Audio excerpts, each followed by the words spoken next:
Speaking of last year, they lose last season's offensive coordinator Paul Petrino, who ended up resigning. We assume that head coach Jim McElwain kind of will assume those responsibilities as well as the play calling in 2024. And while we expect that his handprints and fingerprints were all over the offense previously, with him kind of calling all the shots, are there any changes you think or tweaks we can expect to see? Yeah, I think certainly Coach Mack is always going to have a say. He's an offensive guy, and he's very in tune to that. Jake Costner is the quarterback coach that's back for a second year. He runs a lot of the offense, so I don't think that's necessarily going to be a huge change. And that was last year as well. He's got an inkling for what's going on, and is making some play calls. And I expect that he's probably going to be doing that similar role again this year. Obviously, no Coach Petrino, so you won't have an influence from him. But they added a new wide receivers coach in Coach Sherman. I'm sure he could potentially have some say. They haven't really come out the last couple of years and said, "Hey, this is our offensive coordinator." So my guess, and just kind of what I've seen, is it's more of a collab effort with everybody kind of getting a say. But I know last year that Jake was the guy they brought in to help add some stuff and make some of the calls down there once it was game time. So I would imagine he's going to be similar in that role again this year. Central Michigan's offense seemed to struggle a little bit there in 2023, which is kind of out of character for them. But in 2023, they ranked 98th in total offense, averaging 344 yards per game. But let's get to the, place where it all starts, that position in quarterback. They're going to have a new starter in 2024. Last year starter Jason Bowers moved on to Sam Houston, but they return Burt Emanuel Jr., who did start a few games the last 2 years, and then they bring in Joe Labus from Iowa. How do you think that QB room shakes out? Yeah, it's going to be interesting to see what happens. I know that everybody in Mount Pleasant is they're asking the same questions as you, Luke. They want to know who's going to be starting at quarterback. And I think, unfortunately, the question that I have, or the answer that I have, is I don't know. That's a competition that is going to go on through fall camp. Coach Mack is not going to tip his hand, just like he didn't last year as well. We had no idea going into the Michigan State game down in East Lansing to open the year who was playing quarterback, and it was Burt Emanuel Jr. to open the game. So he's pretty tight-lipped about it. I imagine he'll be the same this year, but I would guess they want it to be Burt Emanuel Jr. I mean, he's arguably the best or one of the best athletes in the MAC. I mean, when he's got the ball, all eyes are on him, but he's struggled throwing. He's made some throws, but obviously that's the weak point. He's got a little hitch in his throw. He's been intercepted. He's missed some guys that have been open. It's just not your prototypical quarterback. He's got the athlete side. Now can he add the passer side at a more consistent rate? And then for the Iowa transfer, Labus that comes in, I think they like what they got there. I think that's a good competition. He made some plays in spring ball. He certainly bulks up the depth chart there. And as you mentioned, Jace Bauer's not there. Like they thought maybe that Jace would come back and it would be him and Burt Emanuel Jr. again battling for that spot. He moves on and they bring in Labus. So I think it's an open competition. I think it's very healthy to have both of those guys, both that have experience. And that's a position that's got to be better, though. I mean, the last time that they were effective, Daniel Richardson, a few years ago, he was great at the quarterback position. And, when CMU's been good, their offense has been humming under Coach Mack. So the quarterback position is obviously going to be extremely important to their success this season. So you talked about the development as a passer that Burt needs to develop. What have you seen or heard lately about that development and how that's going? I think it's a work in progress. I know, again, Chippewa fans would like to hear that it's 100% solved, but it's a guy that's young and that has not had a ton of college game reps. So you can see he's working on it. There's some times where he makes some really good throws. There's some times where you see the inconsistencies in there with some of his throws. So I am really interested as they get through spring ball and he continues to improve, or as he moves through the summer ball here, and gets to fall camp, what does he do between now and fall camp to continue growing with throwing the football? Because again, I don't think it's a guaranteed thing that he's going to go through fall camp and he is the guy. I think it's going to be a true open competition, and it's whoever's playing better, who's moving the offense more efficiently, who's helping the team score points. That's always been the thing that Coach McElwain has said. That's going to factor who is going to be the starter come the start of the season. And they've got a true freshman and an early enrollee at the quarterback position, and Jaden, is it Glazer, I believe. Glasser, yep. Glasser. What do you think his play? How can you describe his play style to people that might not be familiar with him or his game? Yeah, he's good. I was impressed by him the couple of times I saw him in spring ball. I mean, he can throw the football and he can move. And I think that's what you want right now in college football. If you have a guy that can throw the football and he can move around a little bit in the pocket and then he can get outside of it, extend plays, that's going to add an extra element to your offense. So he's super young. It's very important for him to come in early as an early enrollee and kind of get the offensive side of things, get to know Jake, the quarterback's coach, get to build that chemistry with the offensive players and the quarterbacks that he's working with. But I don't know if he's going to be able to win the job over a couple of experienced guys that have been in college football and one that has already spent an entire season in this offense. But again, we got a long time between now and fall, so I wouldn't put it out of the question. But I was impressed the couple of times that I saw him. I think he could be a really good college quarterback at this level. Moving over to that running game, which seemed to be come on really strong towards the end of the 2023 season, with Marion Lukes leading the way. Lukes returns, as well as Miles Bailey and B.J. Harris. How did the running back group look in the spring? Yeah, they look really good. I mean, that's one of the strengths of this Chippewa team. It has been the last couple of years. But one of the downfalls of that is, you guys know, you're not going to be able to run the football if the offensive line is not good. And CMU has really struggled in that department. And when you think back of Central Michigan football and the history, it is known as O-line U. I mean, there are so many great offensive linemen that come through here. They call themselves the Bubs. It's a tradition. I mean, there's one pick in the Mid-American Conference that's gone first overall ever, and it was an offensive lineman from Central Michigan, Eric Fisher, back in 2013. I mean, this is CMU football, the offensive line, the Bubs, and the physicalness, the toughness mentality that they have shown in the past with this program. I don't know if they lost it the last couple of years or what was going on, but it did not look the same, and CMU was not able to run the ball as effectively. And you got two backs that were really good. The M&M boys and Miles Bailey and Marion Lukes, as you mentioned, they've both had great moments and have put together a couple of seasons that you would say, hey, they should be set in the run game. And then you add B.J. Harris, who's got great talent from Missouri. I mean, you're kind of licking your chops going into last year and the ground attack, thinking this should be an ease into a new quarterback, whether it was Bauer or whether it was Emmanuel Jr.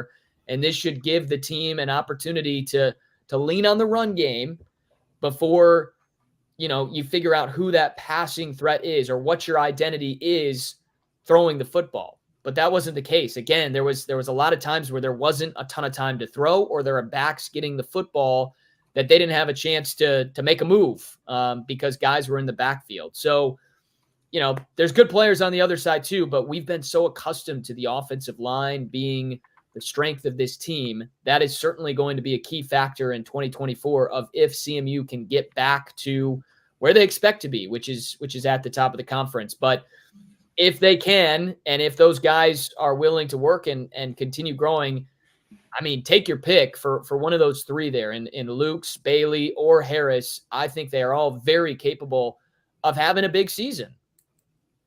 Speaking of a big season, like I mentioned, Lukes kind of came on really strong towards the end of last year. Was that more of an approach that you think of playing the hot hand, or, he just was that much better than the other guys? And do you think maybe he can continue that play going into next year? Maybe be, the next 1,000-yard back for Central Michigan? I think he's capable. I think him and Miles Bailey are 1A and 1B. Like they both have spurtability moments where more so at the beginning of the season, it was Miles Bailey. That was the guy. And then as you mentioned at the end, Luke started to come on. So both have had great runs, great games, great moments, but we haven't seen it for a full season. So I don't know who it would be, but I think either one of them could be that next 1,000-yard back. And again, like it's not easy, guys, to come in and transfer and be productive right away. When you're changing setting, you're a young individual, you're in a new offense, you're kind of getting your environment down. BJ Harris, I think, could potentially be that guy too. I mean, those three for sure are the guys this year, and you hope that all three can stay healthy because I think they complement themselves really well. It's just about now who's going to be the guy? Who's going to be the guy that consistently played 12 games and he's going to rush for, 100 to 150 yards a game and he can be our reliant back. And Jim McElwain has always, since he got here in 2019, he's had a couple of backs in there just to spell the other guy. You can't just have one guy do the entire workload. So I think there's plenty of carries to go around for 2, even 3, maybe more, if guys can step up and show that they deserve to be out there on the field. Speaking of stepping up, Luke's, Bailey, and Harris are kind of the elder statesmen in that running back room. Are there any younger guys that we should know about in that running back room? Your guess is as good as mine because, again, the focal point is those three. And there's, from what we've seen, there's those three, and then there's the rest of the backs. And that's just on experience. That's on talent. Those guys have showed on Saturdays or Tuesdays, Wednesdays, whenever you're watching midweek action, they've been the best option. So I think that it's a very talented group. Again, I would put the running backs up there as one of the strengths of this team. They have been the last couple of years, but it's to be determined who else can step up and be that next guy if need be, because I think there certainly are options on the roster. And the Chippewas returned just about everyone in terms of their top pass catchers from 2023, including their wide receivers in Tyson David, Jace Pruitt III, Chris Parker, and Stephen Bracey Jr. How did that group look, and what kind of production can we expect from the group here in 2024? Yeah, again, I think that's another strength this year. That was last year in a spot where you weren't sure what you were going to get. You had lost some big talent, and you're trying to find new guys to step into those roles. But those three you're talking about, Jesse Pruitt, Tyson Davis, Chris Parker, they had some special moments last year. And when you're breaking in a new quarterback, you don't have a run game that has been sustainable, and you have new pass catchers, some guys are going to have to step up. And those guys showed that they can step up. Now it's the same thing we're talking about with the running backs. Can you do it for a full season? Stephon Bracey kind of fought through injuries throughout the year. He's the speedster. He's kind of the break it over the top guy that they certainly would like to be a big play threat, because again, that's been a massive part of Coach Mack's offense is the balance, right? You want to run it, you want to throw it, but at the end of the day, when they're seeping up, when the backers, when the DBs are coming up closer to the line, you want to be able to shoot it over the top with a guy that's got speed. And Bracey, they thought was going to be that guy last year, and it didn't end up working out that way. So if he can stay healthy, and again, maybe it takes a second year for him to kind of find his role as he transfers in from Wisconsin and comes back home to the state of Michigan, I think any four of those guys could really have big years, and that's a big asset for whoever does win the starting quarterback job, knowing that you've got experience and guys that have shown we can go out there and make plays through the air. Last season, the tight ends weren't a big part of the passing game. They do lose Mitchell Collier to graduation, but return to Corian Temple, who saw time last year as a redshirt freshman. How did the tight end unit look in the spring, and do you think they can be utilized more in the passing game in 2024? Yeah, I think that's a big addition that they need, right? They need some tight end production. They love using the tight end. Again, being an offensive line and a team that can, and a program that can run the football, the tight end has always been important here in Mount Pleasant. And there's been some good ones. So you mentioned Corian Temple. again, I know I probably am sounding like I'm repeating myself over and over here, but it's an opportunity for him to have a big season. He's had moments, he's had flashes. He went through an injury a couple of years ago. He played well last season in moments, but they need to find that number one pass catcher at the tight end spot. And he returns with experience. He continues to add size and get better and better. And he's shown that he's one of their more athletic tight ends that they have. I think he's certainly a guy to watch out for. Jacob Kaminsky also is a guy that they brought in late last year. He saw some playing time, didn't catch a lot of footballs, but he's a raw talent with great upside that they think can add. So I think those are two right away that I think of who could be, the next guy to contribute as a tight end through the air, because you'll talk to him and it's like, yeah, the tight end's main responsibility though is to block. We need to be able to block first, and then the next part is the pass catching threat. But certainly that's an element of their offense that they want to get back to this year. So we kind of touched on that offensive line earlier, but it loses two starters in Keegan Smith and Deontay Powell-Woods and a key backup in Cade Klimzak. They do return 2023 starters in Braden Swarout and Dominique Serpilia the third and Davin Heinzen. What did Central Michigan do to fill those vacated spots, and how did that unit look? Yeah, again, this was part of the little banged up nicks and dings during spring ball, so I didn't see a ton of what that unit is going to potentially look like. In terms of what they've done, though, I know they've added a couple of pieces. Jameel Jackson is a transfer that they brought in from Fort Valley State. He's a 3-year starter coming in. They also brought in Luis Martinez, who's coming over from West Liberty University. He played 15 games of the last couple of years and started all 10 games last year. So I like the depth that they've added.